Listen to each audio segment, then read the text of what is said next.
Welcome back to the Rooted in Resilience podcast. Today is a solo cast with myself and our good friend, Tyler Woodward.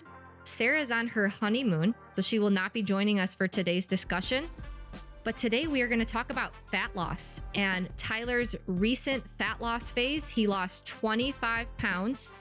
I was recently in a fat loss phase as well, and I lost about 15 pounds.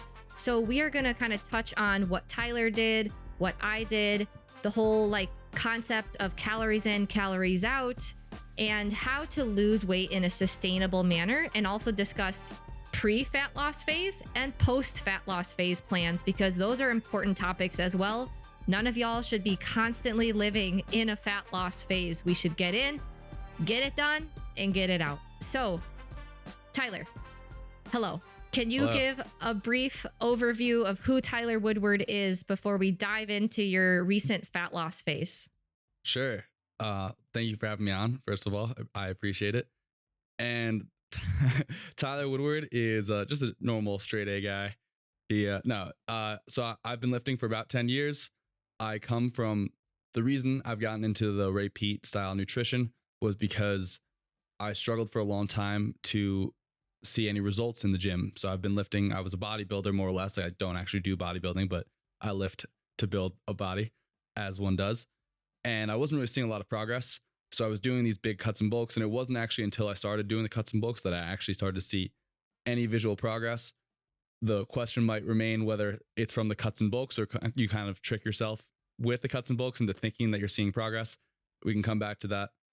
And I have been doing sort of over the last year before I started cutting, doing the kind of a maintenance phase, not really knowing of Kathleen's work and the LEA and the actually slowly increasing your calories, just trying to doing a pro-metabolic approach, which is great, but tends to get a lot of people very fat, including myself. And I just kind of brush it off as if it was, it's good fat or something like that. Healthy diabetes. It's healthy fat, healthy diabetes. And as a joke for anyone. And then kind of dialed in maintenance. Then I got to a point, gained some weight over the holidays, which is, I don't regret that at all. That just kind of happens if you aren't really being diligent about it, and that's fine with life. So it's not really one of my regrets, surprisingly. And then I was like, all right, it's time to lose some weight, get into good shape. And now I'm at 192. So I lost about 25 pounds and I'm going to maintain till about 4,500 calories is my goal. I'm a little over 6 foot and change. And then I might end up cutting to around 185. We'll see. It would be fun to get super lean and see what that's like. But hopefully I don't need to cut again and I can just, maintain some muscle and we'll see from there. Then I might do a very, very slow bulk over the next years. But that's my plan. And is there anything else I missed?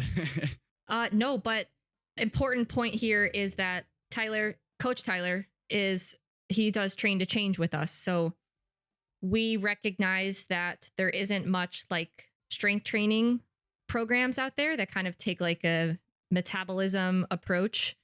And that's what we tried to create. So that is Train to Change. And you can see more information in the description below. But Tyler is part of Train to Change. And so if you are a member of Train to Change, we have a number of educational video modules in addition to the workout plans in the app. And Coach Tyler and myself, we recorded various videos together doing myth busting and talking about the best types of exercise, how much protein you should be eating. So if you're a Train to Change member, you will recognize Coach Tyler. Yeah. So I think let's just dive in and start with what your approach was for your fat loss phase. And before we even get into that, I think that it is very important that people realize that when you say fat loss or weight loss, this really does need to be a planned out period of time, because you shouldn't be constantly living in a calorie deficit. There are extreme consequences to that all across the board. And if you've been paying attention to the Minnesota starvation experiment discussions with Kathleen, we talk about how low calorie eating, which is very easy to do with restrictive diets, low calorie eating is going to negatively impact systemic function. So all parts of the body can be impacted because the body isn't getting the energy that it needs. So everything is going to be slightly down regulated to adapt to the energy coming in. And honestly, I think that this is my biggest beef with people who crap on calories in versus calories out. It's very popular right now to say that calories in, calories out is BS. There are, of course, problems with it, but if you just throw that concept out, people, I see two extremes. There's one extreme where if people are following a very restrictive diet, they're not eating enough food. It is very hard to get enough calories in if you're just eating fruit and fruit juice. That's why I need starches, because starches are a lot more energy dense, allowing me to get calories in. And then on the other extreme, if you're like, oh, calories don't matter, I'm just going to eat everything. Well, you're going to gain weight very quickly because the body needs time to adapt to more calories coming in so that it knows what to do with that extra energy. It's going to store extra energy if you add in a bunch of calories quickly. So Tyler, before we even get to the fat loss, like, can you explain what happened when you went pro-metabolic and added food in? Yeah.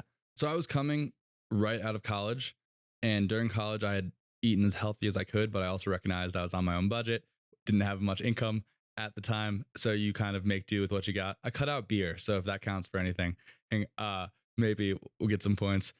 And I had been doing these cuts and bulks in college, and it was actually really, really hard for me to gain weight. Like, I remember maybe it was just because I wasn't eating enough. I wasn't tracking at the time, so wish I had the data to go back and look at. That would be nice.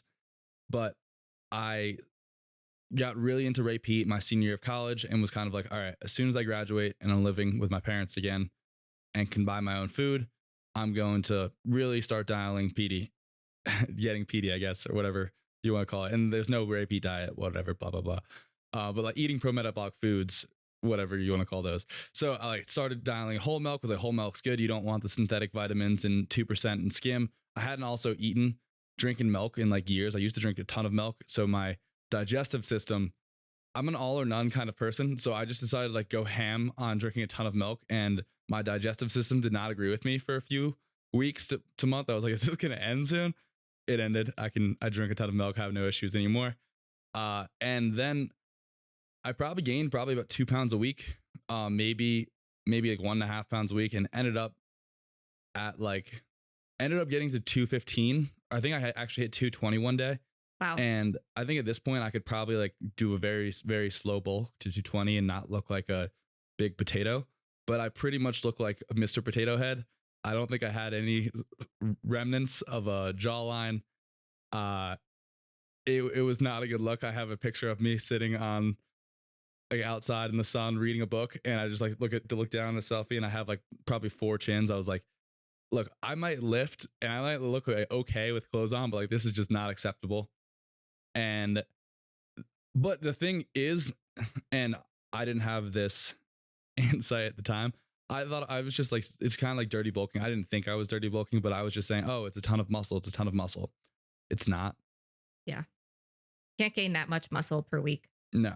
No. I mean, as a beginner, you're lucky to gain a pound of muscle a week after that. And that's like for 6 months, maybe. 8 pounds of muscle a week? A pound of muscle. A pound. Okay. I thought you said 8. I was like, no. Okay. Yeah. And I think that's on the extreme too. I think it's probably even closer to a half pound. And then realistically after intermediate to advanced, you're probably looking at like a 1/4 pound of muscle a month. So like your example there is on the extreme side, where if you don't do any sort of tracking in terms of, and neither of us are saying you have to track your food for forever, but you have to track something. If you have a goal, the best way to get to that point is tracking some variable, right? And Tyler, your example is on the extreme side of like, I didn't track anything and I just went balls deep into this. And as a result, your body wasn't prepared for that influx of calories coming in. And if you would have taken that a lot slower, maybe did a little bit of tracking, added calories slowly each week while you increased activity, your basal metabolic rate would have been increasing along with it. So I think that that's one very valuable reason that tracking can be useful. Mm-hmm. And we see this all the time in the pro-metabolic space, like the amount of people that have come in and said like, I gained 30 to 80 pounds. Like, and what are we supposed to say? You didn't pro-metabolic hard enough. You PD'd wrong. like we can't pull the same thing that other diet camps are doing, right? Like you didn't carnivore hard enough. Um, it's just like there, you have to meet your body where it's at. Yeah.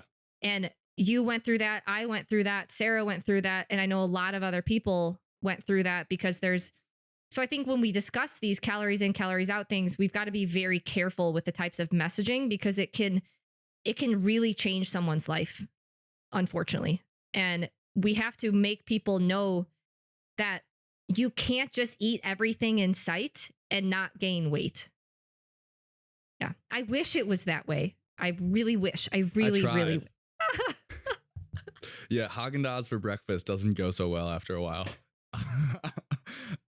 Just a little bit. But yeah, I have an example on the other extreme, which I did recently. So I've cut many times and I eat pretty consistently day to day. Like my breakfast and lunch are basically the same. And I would change up dinner a few times a week. So I didn't, most recently I didn't start, I just started tracking 2 months ago, give or take, to reverse diet out of my cut. I didn't track my entirety of my cut because I ate so similarly every day. Like I looked in my calories once or twice.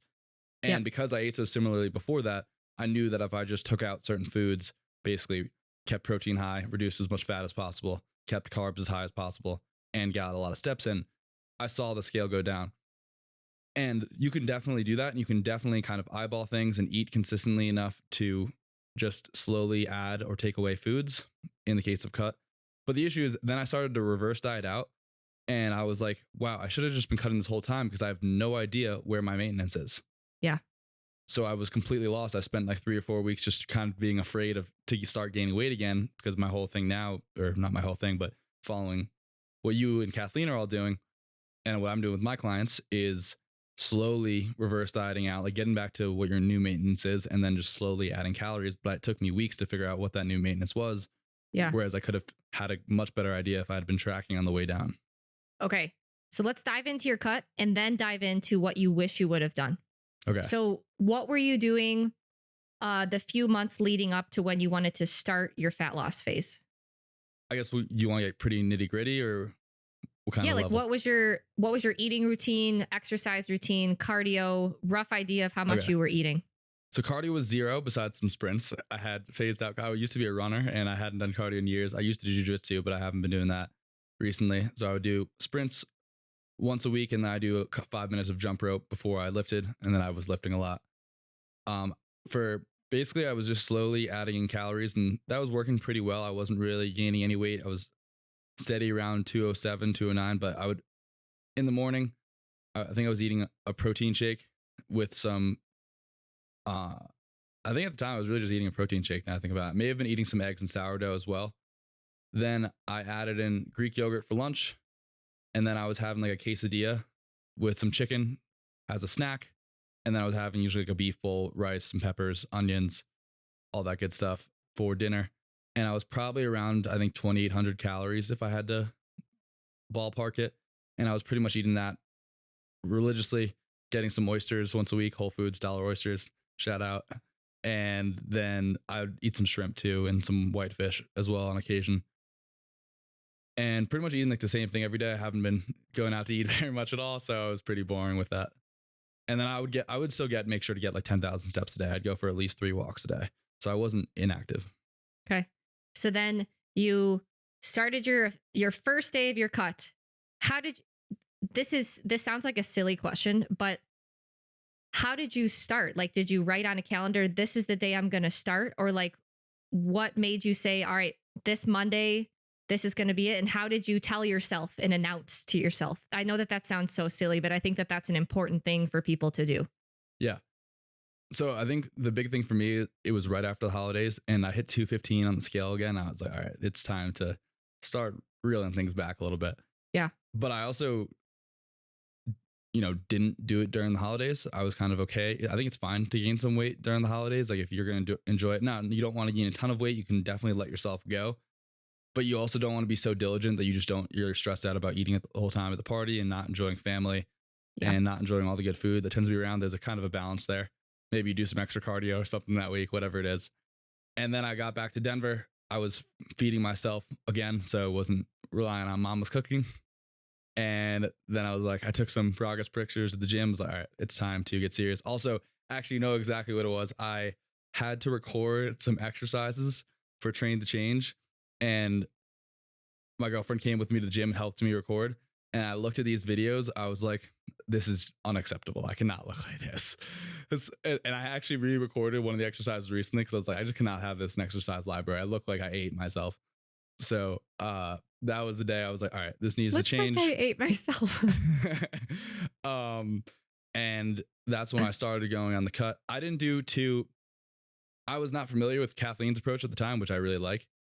So I just kind of basically went from eating 3 eggs a day. I eliminated as much fat as possible. So I used as little butter, coconut oil as possible in the morning. I went from eating 3 eggs a day with sourdough to no sourdough, a glass of orange juice, and what I call anabolic hot chocolate or anabolic adult coffee, whatever you want to call it, which is some milk, some protein powder, which I don't usually recommend protein powder for myself, for my clients. But in the case of a cut, I think can be useful because it's very hard I can't drink 4 quarts of milk a day without spending all day peeing. And it's just a lot of calories. Protein powder in the context of a cut, I think can be really useful. Greek yogurt with honey and some fruit for lunch. I really didn't have almost any fruit. I think I just had blueberries to eliminate some more carbs. And I would still could say my diet was pretty high carb diet. And then I'd have, I think, about a half cup of rice with a half pound of ground beef, which would leave me at around 165 grams of protein a day. And then I'd have a ton of milk in between there. So I was probably eating around 2,000 calories a day with like 25 grams of fat and probably still around 300 grams of carbs. So even though Tyler didn't do like exact tracking, he did do some amount of tracking because before you started your cut, you had some sort of normal routine, right? That you pretty much ate consistently, breakfast, lunch, dinner, pretty much the same things. Then when you officially started the cut, you removed some sources of dietary fat, and fat is 9 calories per gram.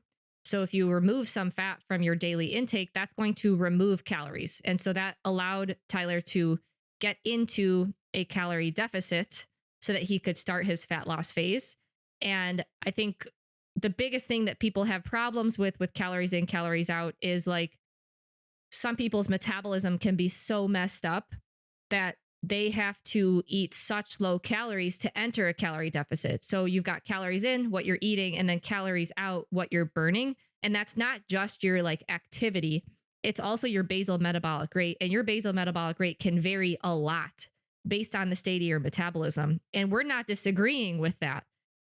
But you can spend time working on that and building up your maintenance calories so much so that you can enter a calorie deficit relatively easily. Like I would say, Tyler, 2,000 calories, like the fact that you were able to do a cut at that, I think that that's great, right? That's a sustainable, somewhat of a sustainable amount of food to eat at for a short period of time. Remember, because fat loss phases should be short periods. So it sounds like you were roughly around 2,800, 2,900 calories before you started your cut, somewhere around 2,000 calories during your cut. And did you just pretty much eat that same thing, breakfast, lunch, dinner throughout your entire cut? Pretty much. Wow. I mean, I'd have some. Bro. So bro. Broed it out.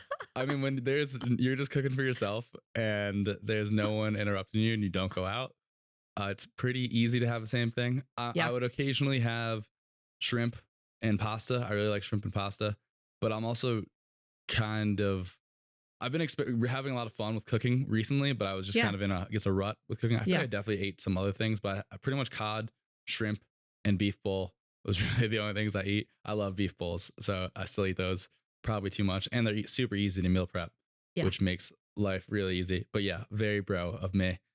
So you reduced your calories a little bit. Did you change your exercise routine at all? So how much you were strength training, any amount of cardio, any amount of steps? Yeah.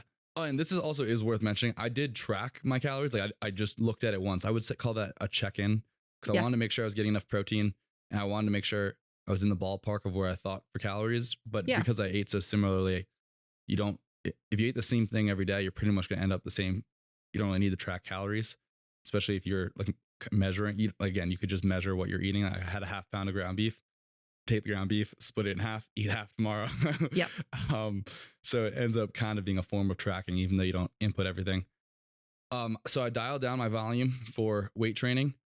I probably should have dialed it down more because I'm a really, they say that the best doctor is the worst patient or whatever it is. It's the same thing with a coach. Like I'm always really, oh, I need to hit this. I need to hit this. I don't make the best decisions for myself when it comes to training, but you probably should only really be weight training max 3 days a week if you're in a cut, because all of that time is wasted time in terms of muscle growth. Like all you're trying to do is hold on to muscle. Yep. Which the research seems to point out that you need about 1/9 the volume. And you could be spending that time you're going to the gym doing something that's more calorie intensive, like zone 2. So you're burning more calories per unit time. So I added in 1 to 2 zone 2 workouts, and then I was getting at least probably 12,000 steps a day. I didn't have my phone on me for some of them, so I think I said I averaged like 10, but I would probably guess it was closer to 12 to 15. And I would just go for a walk 3 times a day religiously. And the difference is I wouldn't miss the walks, rain, shine, snow, sleet, hurricane. I would take out my canoe. And then, whenever you have an opportunity to, you park in the back of the parking lot. Oh, I can walk to the grocery store. I don't have to drive. Oh, let me longboard. Or, I've got 10 more minutes. Let me extend this walk a little bit. Yeah. You're trying to just make those little things add up. And that's really about it. I mean, honestly, I would make sure I was weighing myself every day. I really like to track my weight. I know people have issues with that, but to me, it's really motivating every day seeing the scale move down and seeing that you're moving in the right direction. It might not move down every day, but seeing it move down as a trend over time is really useful to me. Yeah. And like, especially if you're in a fat loss phase, you have to track something to know that you're headed in the right direction. Because if your goal is to lose weight, just get it done, right? Get it done. So then that way you can get out of this catabolic state and get back to muscle building. And if you don't track what you're trying to measure and accomplish, then you could just be spinning your wheels and wasting your time. Yeah, it'd be like not GPSing to the destination you want to get to. Yeah. So we're just driving west. I think I'm going west. Yeah. And then you're actually going east. I think that, Tyler, it's funny. Like, we approached our cuts slightly differently. I am the type of person that really diligently tracks certain things. Like, I'm going to hit my step count every day and I'm going to hit my macro target every single day. And I need that macro target because I love to cook, right? I love to have so much variety in the kitchen. I don't like to have the same thing every day for a long period of time. But it just shows that there's so many different ways to do it. Mm-hmm. Well, I like your point about if park in the back of the parking lot, or if you have 10 extra minutes, go for a walk. And that's so important when you're in a cut, because your body is trying to down regulate everything, because your body is smart. It senses, hey, there's less calories coming in, so I'm going to reduce the amount that I move. So then that way I can reestablish a new maintenance and make sure you're not in a cut anymore. The body is smart, right? It's trying to trick you and get you out of it. And so at a certain point in your cut, you've really got to overcome that and keep your activity high. Yeah. Yeah. I wrote a newsletter about this a little bit where I talked about things like calories, steps. I forget what the third one was, but they're more like dials, not switches. Yeah. So you need to you don't want to turn them off, or else you're going to have a lot of issues. But you can dial them up when you're trying to lose weight, because you're probably not going to get getting 15,000 steps a day is not easy. It takes a lot of time unless you have a walking treadmill desk. So you're probably going to have a maintenance dose of steps just to be a general functioning human being. Yeah. And then something you can turn up to, all right, I'm trying to lose weight. Let me get these up to 15,000, 12,500 for a certain amount of time. Yep. Yep. And that's where a lot of people fail, because they just turn it off after, and which I've done as well. But yeah. Yeah. Do you cook different meals for breakfast, lunch, and dinner? Yeah. Wow. Yeah. We are two polar opposites. I have recognized that is something that granted, I'll go a full 7 days of eating the same thing, breakfast, lunch, dinner, but then I like to change it up for the next week, right? I like to have new sets of meals. It makes things exciting and fun. So that's just how I operate best. But having set meals for a certain period of day, certain set number of days, that does make life so easy, because then you don't have to think about it, right? It's already you already know what to do. You could even just write it down, ready to go. So I think it kind of depends on what stage in life you're in. It's also really nice. This is unrelated, but to get good at cooking, doing the same thing over and over again, Yes. because you figure out how to optimize it a little bit. I got that from Noah Ryan, which I thought was a really useful insight. Yeah. Yeah. So how long were you in your fat loss phase? Um, my fat loss phase was probably about 5 months. So I Oh, was in a wow. yeah, I was in a not as deep of a deficit as you were, Okay. and I also lost a little bit. I lost like 10 pounds more than you were, so I was in Yeah. for an extended period of time. What I would do differently in that is that I would definitely do more of a steep deficit and definitely do it for a shorter. And I would do a lot more zone two, and again dial back the weight training because Yeah. I think I could probably have done it in about 4 months. And I did also take some breaks in between there. It wasn't like a straight 5 months there. I had some weekends that I was traveling back home, and I wasn't. I definitely was not in a calorie deficit. Definitely had a couple drinks with some friends at times, so I definitely took some days off and Yeah. kind of refeeded. Yeah. Yeah, I would definitely try and accelerate the cut at that point. But I mean, at the end of the day, it's either you do it for longer, which we're both fans of get out, Yeah. and I would do that going forward. But historically, I had just done kind of low and slow, which I think Yeah. is you can definitely do, but definitely not as fun. Well, I also think it could depend on the type of person and what they can stick to, right? If a really, really short fat loss phase, that's got to, it requires a lot of commitment. You got to be committed every day. Whereas, like, if you take a little bit more of a longer approach, like you said, like diet breaks are fine. And diet breaks is when you like go back to somewhere around your maintenance calories. That that is fine to do and have breaks, and then you can just get back at it. So I think it also depends on maybe the season of life that you're in. Yeah. I would also say though, as a caveat to that, that there's probably certain seasons of life that you just shouldn't be in a fat loss phase. Yes. Like for example, don't try to start a cut December 1st before or like right before Thanksgiving, right before all the holidays. Like yes, you're going to see your family, but you're going to be the most tempted to eat everything in sight ever, especially when you restrict food, you tend to much more easily binge on food. And don't start a fat loss phase if you don't know what your maintenance calories are. Because I guarantee, like, I know so many of you guys are you not tracking, which is fine. However, when you are in kind of like any sort of like restrictive dietary approach and you undereat for a long period of time, your metabolism will downregulate. And so if someone is currently sitting at like 1500, 1600, 1800, even 1900 calories right now, probably not the time to diet, not the time to lose weight. It's time to build that maintenance and improve your metabolism for a period of time by slowly increasing calories. Because if you push your maintenance up, your body's just going to be so much more responsive to a fat loss phase.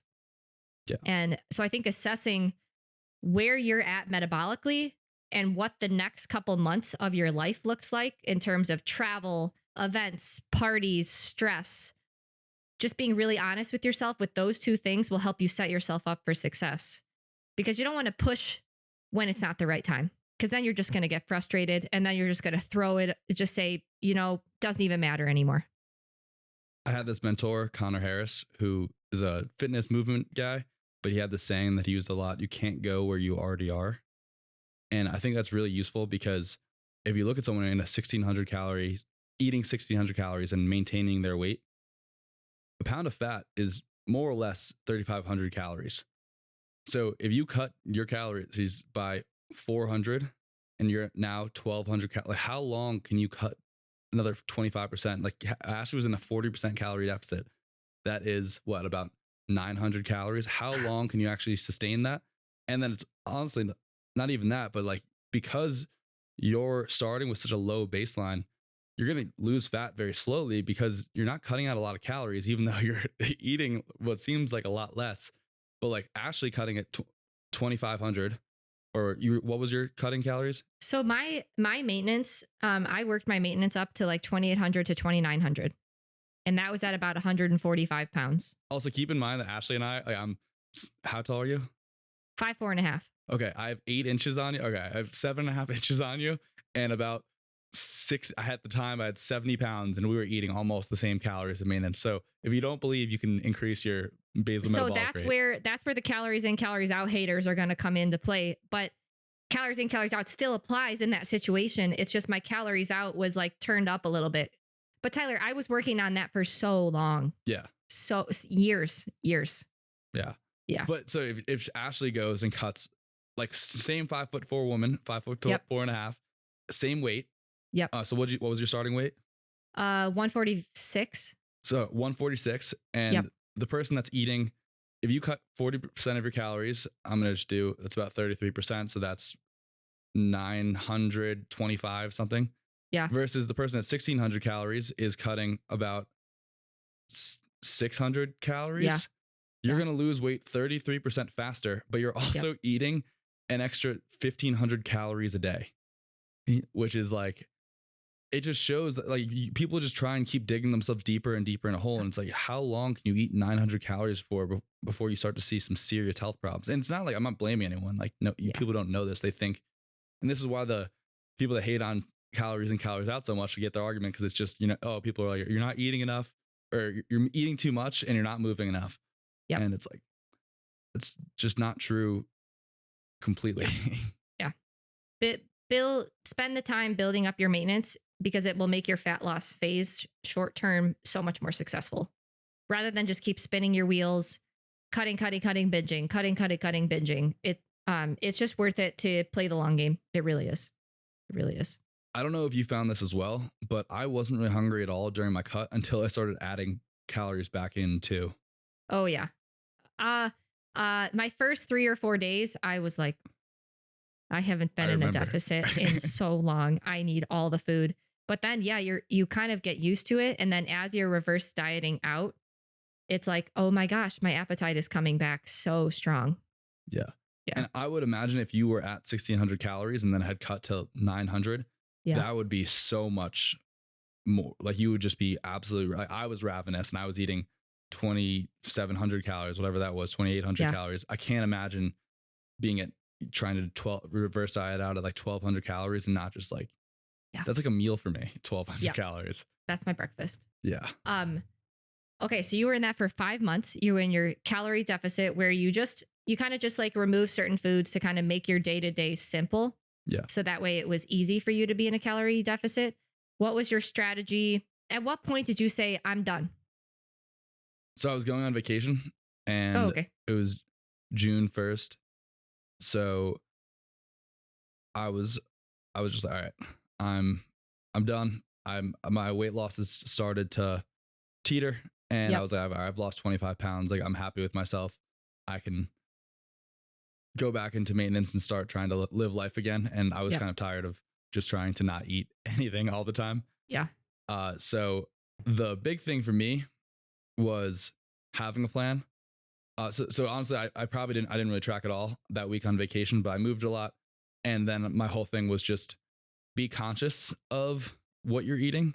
Yeah. Because it's impossible to go out on vacation for the most part and track what your food is when they don't have calories at the restaurant. And it's just not practical. So my goal was just, try and not gain weight. And then as soon as I came back from vacation, I started tracking, which is where I realized I was like, I really have no idea where to start from because I haven't tracked calories I haven't tracked calories seriously in years. Again, I had checked in, so I had some sort of idea. But again, when you're not tracking, even though I was eyeballing it, eating pretty consistently day to day, I really had no idea of what number I was at. Like, I guess I had a ballpark, but when you're trying to find your maintenance, you don't want to be, a ballpark can be pretty wide within like 300 to 500 calories, and you want to be within at least 100. Yeah. So that is one thing that you regretted, is like near the end of your cut, you didn't really know exactly how many calories you were at. Yeah. And it was just finding maintenance super stressful because I was worried about gaining weight, whereas you could very confidently just reverse diet out if you had known where you were. Yeah. I think that would have been very nice. I mean, realistically, I wish I had just tracked the whole time, but I'd done it so many times without tracking. So I was like, I don't need to track this time. Yeah. Yeah. So how then did you, because I think one of the most important things is having a post-diet plan. So then you don't just gain all the weight back, right? Yeah. So how did you come out of that state? So you went on your vacation and then you came back and you kind of knew what you were eating before. Did you just start adding foods to your meals? Yeah, basically. So I started eating an egg again and I added sourdough toast. I didn't have 3 eggs. Started adding in some more milk and some fruit to the yogurt. So I probably added about 100 calories a week for a few weeks. Yeah. I think I went actually a little bit too fast. I started seeing the scale go up, phased it back to around, I went from like 3,300 to 3,100 calories. That was only like 8 weeks ago. And then I've been slowly adding 50 calories a week. We're currently at 3,250, 3,300 come Sunday. And Nice. that's been really awesome.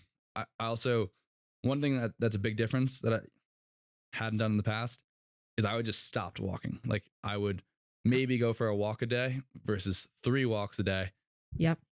You can shorten the walks for sure. You don't need to be walking all the time. I was walking. I would take calls, walk. Yep. But you can't just go from 100 to 0. Yep. Keep that activity up. I think that's good for life anyways. Yeah.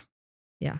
So you consciously made sure you were maintaining somewhat similar activity levels in your cut and slowly adding food back in and restarting to establish what your maintenance is, checking in and tracking every once in a while to just start to gauge. Yeah. Well, at that point I was tracking every day. As soon as I got back from vacation, I started diligently tracking. Okay. And I think it would be really useful, again, just to specifically outline this. If I had known where my maintenance was before I was cutting, then I would know that probably within 200 calories, this is where I should be in terms of maintenance. So I could have gotten back there a little bit faster and not been so stressed out about gaining weight. And then I could have started to reverse diet from there. Yeah. But I guess that is part of the reverse diet. Have you pretty much kept your weight off? Yeah. Cool.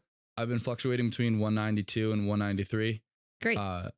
Had some beef tallow fries last week, so the sodium definitely got me up a little bit higher, but I've pretty much been at 192, no issues, and been doing some zone 2 and some walking, really only one zone 2 workout a week and just lifting, which has been super fun. Yeah. I think that for people like Tyler and myself, where we're not training noobs, meaning we've been strength training, we've been exercising, like our body is like adapted to this type of exercise load, right? It's very advantageous, or it's very disadvantageous to spend long periods in a cut, because when you're in a cut, you're not gaining muscle like that. It's just not happening. Whereas like a training noob, there's some research showing that, hey, you can actually use your body fat stores as energy to make up for, like, the process of building muscle hypertrophy requires energy. And for someone that's new to training, they can gain muscle and lose fat at the same time. Like that is possible. But for someone that has been lifting for a long period of time, that isn't, it just doesn't happen. And so getting back to maintenance calories is important for someone that wants to continue to build more muscle and improve body composition. And I think that that's one reason why on the other side of people who aren't tracking, if someone is chronically under eating, you could just be slowly losing your muscle over time. Because if you're not at maintenance or very slightly above, you don't have to be gorging yourself and stuffing your face. But if you're not at maintenance and if you're under eating slightly, the body's going to be just using that muscle tissue up very slowly. And so again, like you said earlier, checking in on how much food you're eating from time to time can be very useful. Yeah. I got this from Menno. And I think it's a little bit extreme, but I think for the most part, it's true. Menno Henselmans, for anyone that's interested. If you're not getting stronger, you're probably losing muscle, which is a hot take, but it's because every time you move, take a step, brush my hair, I'm learning how to do that better. My brain is doing millions of math equations that I could not do with my head to figure out how to move that load more efficiently. So that means you're always improving the skill at lifting, which means that even if you're either losing muscle, if you're not getting stronger, at some point you're losing muscle because you're getting more and more skilled at doing it. So you need to be getting stronger in the gym. So if you're just doing the same workout every week, you could be maintaining, but at some point you're going to start losing muscle mass. Yeah. I was looking at a few research papers the other day that showed like anabolic hormones are just very much downregulated when you're below your maintenance. It's just very well established. So you're just like not setting up yourself for success. And so it is very advantageous for you to slowly work back to maintenance after you're in a fat loss phase. Some people even advocate jumping straight back into your maintenance calorie range to get out of a catabolic state. And so curious with you adding, what made you choose like the 50 calories, adding 50 calories per week? And how are you deciding if the following week you're going to continue to add? So that is Kathleen's recommendation, anywhere between 5 to 50. Yeah. I was just hoping, I like to eat. So, Yeah. went on the high end because why not? And basically, it's as long as I'm maintaining my weight, seeing the 192-ish stay the same, I will keep adding 50 calories.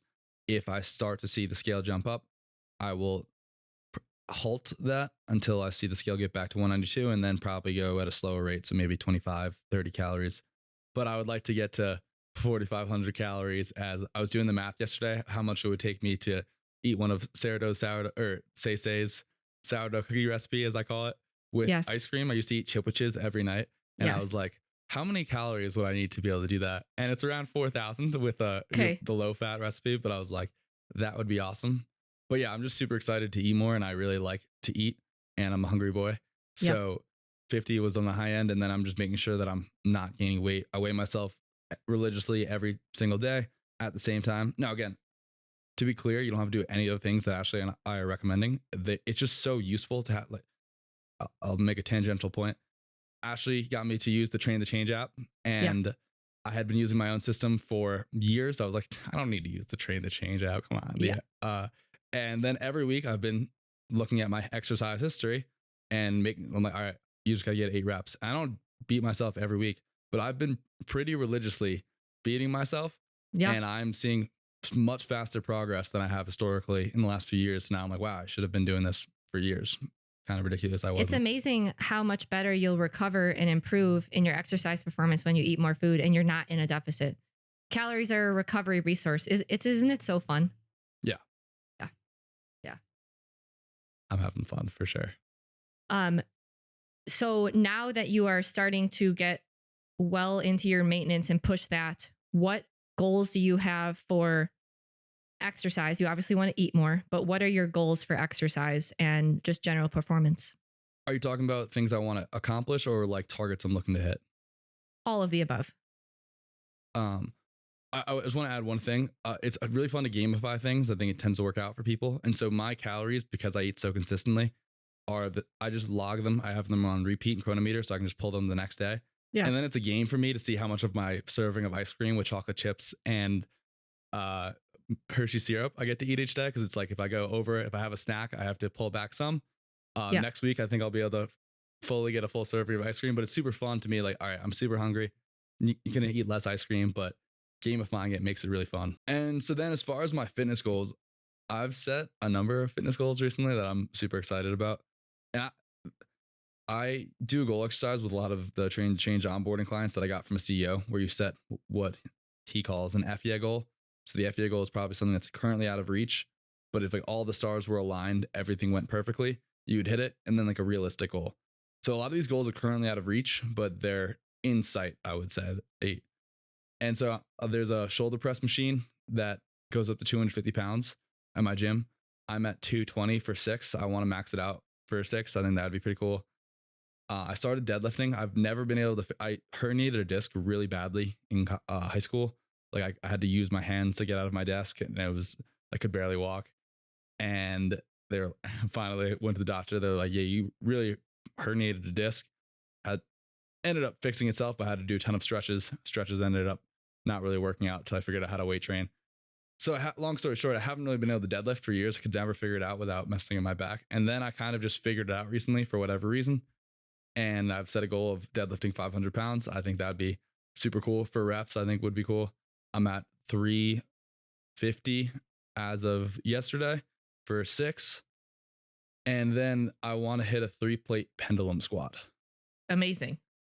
And I'd also like to get back to benching my body weight with dumbbells, because I hit 105 for 5 last summer and I haven't been doing that. So I think that'd be fun.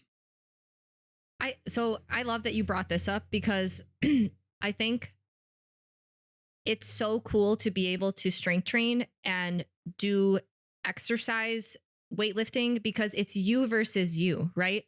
And you can play these little games and gamify things, like you said, because it's you're literally competing against yourself. It doesn't matter what anyone else is doing. And I think that that's so beautiful because it gives you a goal and something to work towards, but it also, you don't have to compare, right? You're not comparing to anyone. And so it's literally just up to you. And the really cool thing is that as you increase your calories, as you increase your metabolism, like you're literally giving your body more recovery resources so that you can accomplish these goals. I have no doubt that you'll get there one day, but not if you're cutting, not if you're under eating. Yeah. We have to be able to fuel ourselves like athletes. And I think that that's a big thing. A lot of people don't view themselves as an athlete. They were athletes growing up, and then they've just compartmentalized themselves as, I have a desk job and I'm no longer active. Why? Why do we have to do that? Like in my cut, Kathleen added sprints. Tyler, that was the most fun day I had had in so long. Like sprinting is so fun. It's so fun. And who cares if I'm the slowest sprinter ever? It doesn't matter. It's what matters is 20 weeks from now, I'm a better sprinter than I was when I started. And that's how we make body composition changes. That's how we improve how our body's utilizing fuel. And you also have fun with it. Absolutely. Yeah, you'll also be way faster than everyone that's not sprinting because I remember seeing this guy who apparently used to be able to dunk. I was just shooting a basketball and he said, "Hey, can I borrow?" There's a guy next to me. "Can I borrow your ball?" Like, I used to be able to dunk. I wanted to see it. And this guy maybe got 6 inches off the ground. And I was just like, and at the time I was like, dude, how, in what world did you think you were going to be able to dunk? But now I see this more and more often where it's like, I think people just don't realize how, like, it's hard to tell the difference of how you are unless you're like doing these things. If you're not sprinting, if you're not jumping, how are you going to know how much you've lost, how poorly in shape you are, how much less calories you're eating? Like these, when they are slowly pulled away, Yeah. you don't really notice it. Yeah. The body is designed to move. And like there's so many different ways and activities that you can choose to be active. What matters is that you do something that's fun and something that is sustainable in your life, right? I love strength training. Like that will just forever be something I love doing. But I've recently realized like going outside and doing sprints is really, really fun for me. And I love being outdoors doing that. And so that is something that I want to add and keep in the long run, right? So Yeah. I think there was a lot of habits that I developed during my fat loss phase that were missing before the fat loss phase. And while the fat loss phase was hard, I'm so grateful I went through it with Kathleen guiding me through, because I think I developed a lot of healthy habits in that time that I now want to just like maintain. So Tyler, I'm curious, what are the main things that you had to change and develop with your daily habits and routines during your fat loss phase that you now want to like hopefully keep for the rest of, for a long time? I've been loving running. So I've done sprints for a while and I've been doing plyometrics because one of my goals is to dunk. But I used to be a cross country runner like 70 pounds ago. Me too. And there we go. And I ran like a 19-minute 5K, which is pretty solid. For like the first year, I wasn't like anything good. But now I'm like, dude, I bet you I could beat my time. Like I could be much heavier and just knowing how to train. So I've been loving that. I've been loving the Zone 2 Plus is really cool that Kathleen got me on, where you can kind of combine. Hybrid athlete. Yeah, I'm loving because what I've realized is like, and I don't want to look like Sebum. I don't want to look like a bodybuilder. I'm more of like a surfer build, and I'm cool with that. But I will never be the strongest person in the gym. It's just not in my cards, and I don't really want it to be. Yeah, I don't want to just look like Brian Shaw or like Beefcake Tyler that was at 220, just to be that strong. But like I can be pretty darn good at a lot of things, and I like to snowboard. I like to run. Apparently, I like to jiu-jitsu, and that's super fun. Like, yeah, there's this notion in I think life that you can either be like an expert, like the best in one thing, and that makes you really useful. But you can also be really good at a lot of things, and that also makes you useful for a specific niche. Like Joe Rogan is Joe Rogan because he's into all those crazy things. You would never think that those would come together to be Joe Rogan, but he's the world's greatest podcaster, arguably. Yeah. Yeah. Well, I think that what you brought up there is like, it's not a false dichotomy.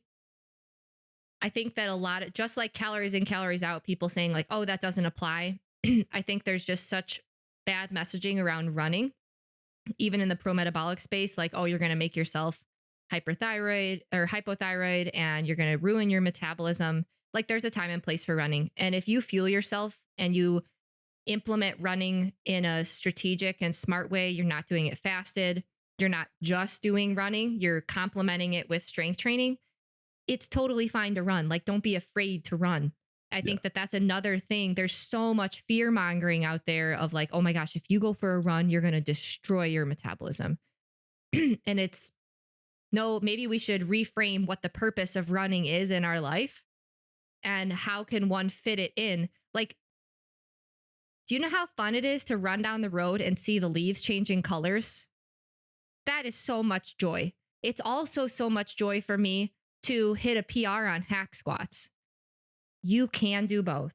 Yeah. You really can. It's okay. But don't do it on the same day, probably. Like, don't go for a jog and then go try to hit a PR on a hack squat maybe, but like, there's a time and place for both and we shouldn't be afraid. I think that a lot of groups, diet camps, they've extended rules to exercise as well. So I'm glad that you have rediscovered your love for running, which you found as a cardio means during your fat loss phase. And now you're going to keep that as you come out of your fat loss phase and increase calories. Yeah. I am very excited to see how many calories. I kind of want to race with you how many calories we can eat per pound. How's that? How's it calorie per pound? We can do that. That would be fun. Yeah. I think there's also, I don't always like the saying, but the dose makes the poison, because there's a weight that someone warms up with that would literally flatten you. Like, I like to give the example. If I try to put 315 on a squat bar, Ashley and I can't squat at all with a barbell. It would literally flatten us. But there's someone that warms up with that weight, right? Yeah. So no one's telling you to go run a marathon tomorrow. But if you go for a 10-meter jog, you're probably gonna be like, that was nothing. Great.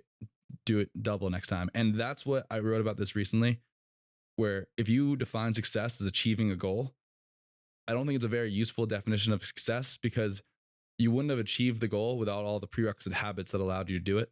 So you may as well define success as moving towards it daily. So like beating your rep by 1 week is this almost the same definition of success as actually hitting the goal itself, because you would never have stepped on the podium if you hadn't gone for that run 4 times a week. Like, you can win every day, or at least every week. And I think that's super inspiring and super empowering. Yeah, I like that. If you like an activity, start slow. Same thing with food, you know, like starting slow and adding calories in. The same kind of idea with like exercise, volume, and modality. Like, don't go jumping into something crazy, because your body has to be able to adapt to use resources for recovery for that. But if like some type of activity or exercise is fun for you and it provides joy, you probably shouldn't be afraid of it. Yeah. Yeah. And it's all relative too, right? Because there's no amount of calories that is bad. There's no amount of weight that's bad. It's all relative, because if you have a 200-pound person that's doing marathons and strength training, they might eat 6,000 calories a day if their metabolism is in the right place. Yeah. If Ashley or I tried to just start eating 6,000 calories tomorrow, we would look like balloons. Yeah. And so same thing with like the weight training example. Like, there's someone that can squat 315 and doesn't break a sweat. Like, that's cool, but it's probably not us at the moment. Yeah. What I hope people get out of one of the things I hope people get out of today's conversation is like, it's okay to have physique goals. It's okay to want to lose fat. You've got to put in the work during that time when it's helpful to have like lens and a goal of, okay, right now, this is what I want to accomplish. But being able to pivot out of that and have a plan out of that place is very exciting and fun, because it's like you can work towards goals and things that like you would never have imagined that your body can do. And you would be so surprised with when you give your body the recovery resources, the calories that it needs, like you can really do cool things. And so making sure that I think it's actually helpful to write out like a 12-month for the rest of this year. What do I want to focus on? Right. if it's a fat loss phase, all right, let's focus on that. And then if you have goals written out for after your fat loss phase, that'll help motivate you get through.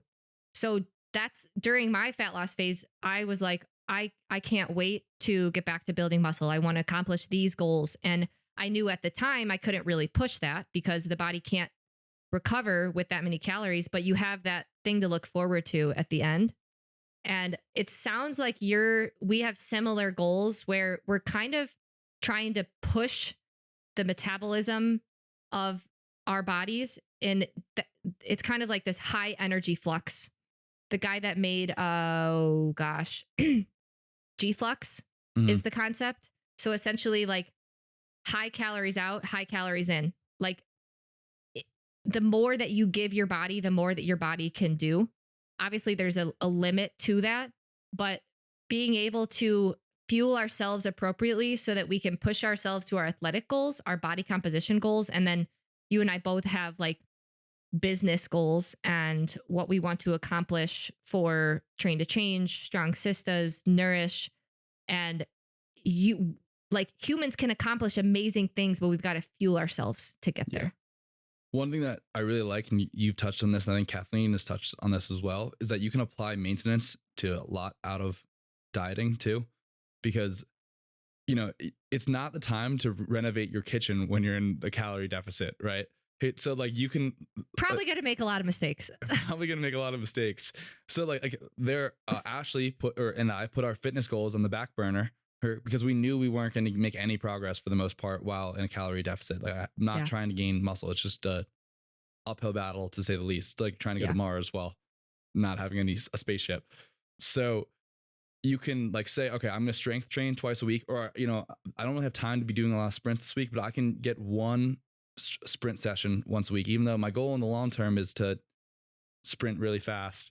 I'm not going to be able to improve it, but I can maintain my ability. And that doesn't take that, again, it takes like 1/9 the volume of sprinting to go for a run. Like I don't need to be running all the time. I can just do a little bit and keep it there. And it's the same thing with steps. A lot of people sacrifice consistency for intensity.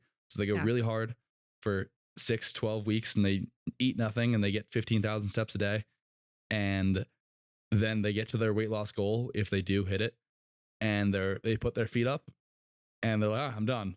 And I'm good. Yep. I'm good. I can just relax now. Yeah. And then 6 months later, they're in the exact same place, if not worse. Yep. And then they're wondering like, oh, I need to do the next big thing to get there. And it's like, you just need, these aren't switches, they're dials. You need to turn them on and off, but you turn them up or down. You should never turn them off. I'm working with my client right now and we're trying to get 12,000 steps a day because he's in a fat loss phase. You can't go back to 3 or 2,000 steps. You need to have like a maintenance dose where it's just part of your life that you find it sustainable. Yeah. Yep. All right, Tyler, how can people find you? How can people work with you? I've mentioned before that we have Train to Change, which is like group coaching app. So for just $29 a month, less than $1 a day, you get your workouts delivered to you on your phone. You get really cool videos between Tyler and myself giving you great information about how to exercise in a metabolism supportive way, build muscle, improve body composition. But Tyler, you're also doing one-on-one coaching. Yeah, so I have a couple spots available for one-on-one coaching. Maybe we can throw that link in the description.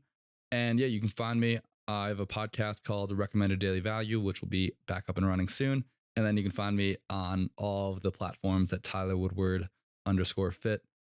Word is spelt with the W-A-R-D. I'm a little bit Irish and British, one of those. So, and yeah, that's really it. I also have a newsletter, which I've been writing weekly, which has been super fun. I think it's important to clarify what you want to help people with when you have one-on-one clients. So what would you say your main goal would be to help someone, or what would your ideal client be that you think you can provide the most value to? Yeah. So I think I try to help people get the most out of their life and using nutrition and fitness as an adjunct. A lot of people want to look better and a lot of people want to be healthier and sometimes eat more, or maybe that's just a byproduct of to be healthier, but they don't want it to take over their lives. So trying to that's kind of where I step in and helping people. It's always just generally, even for a coach, having someone look over your shoulder and help you make decisions is a very good practice because we tend to be poor decision makers for ourselves, but help you kind of navigate the path without second guessing yourself and figuring out how to actually integrate those habits into your life to make it part of your life, not just this 6-month thing or 6-week thing. You know, life comes in phases, but we want to just kind of build a better you progressively over time. I love that. That's great. I wish I could talk to my younger self and say that, right? Because I think I missed out on a lot of noob gains because I honestly let exercise take over my life and I never fueled myself properly. And it didn't have to be that way. I think that's a big reason why people just don't even start because they think that it's such a huge time commitment. When in reality, if we're just like a little bit more strategic with what we do when we're exercising and what we're eating and how we're eating, and we can move the needle forward a little bit more. Yeah. Yeah. And you don't need to move it forward. Like it's not a huge gas that you're hitting. It's just, you know, I call it threading the needle every day. You just thread the needle because it's the most suspicious. Like it seems like you're not doing anything, but little things add up to be great things over time. Great. Love it. Okay. All right. Well, you guys can find all those links in the description below. And until next time, stay rooted in resilience. Thanks so much, Tyler, for your time today. Thank you.